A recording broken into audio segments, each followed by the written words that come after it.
நாங்க இந்த ஒரு சிவன் கோயிலையுமே விசிட் பண்ணியிருந்தோம். இந்த கோயிலுடைய பேரு வைத்தீஸ்வரர் கோவில். ஸோ இங்க வந்து சிவன் லிங்கம் கருவறையில தனியா இருப்பாரு.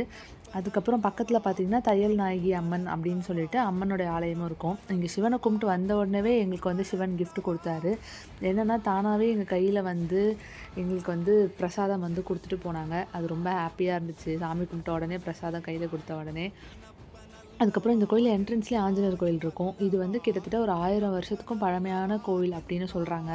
அந்த ஆலமரத்தெல்லாம் பார்த்தீங்கன்னா தெரியும். எவ்வளோ ரொம்ப பழைய காலத்து மரமா இருக்கு. அப்புறம் இந்த இடமுமே ரொம்ப பெருசு. ரொம்ப நல்லா பெருசாவே இருந்துச்சு கோவிலு. அப்புறம் இந்த கோயில்ல இருக்கிற ஒரு சிற்பமும் நல்லா அவ்வளோ டீட்டெயில்டா இருந்துச்சு. இந்த கோயில நல்லாவே புதுப்பிச்சு பராமரிச்சிருக்காங்க. இந்த வேல பார்த்தீங்கன்னா, இந்த மாரி ஒரு வேல நான் எங்கேயுமே பார்த்தது கிடையாது. ஒரு வேல்ல முருகர், வள்ளி, தேவயானையோட செதுக்கி இருக்கிற ஒரு அற்புதமான ஒரு வேலு. அப்புறம் இந்த கோயில்ல வந்து ஒரு பாதமும் வச்சிருந்தாங்க. ஆனா அது யாருடைய பாதம் என்னன்னு எனக்கு தெரியல. இந்த கோயிலோட ஸ்பெஷலே இந்த சிவனும், இந்த பார்வதியும் தான். இந்த சிவன் வந்து அம்மன் கழுத்துல கை வச்சிருக்காங்க. பார்க்கவே அவ்வளோ அழகா இருந்துச்சு.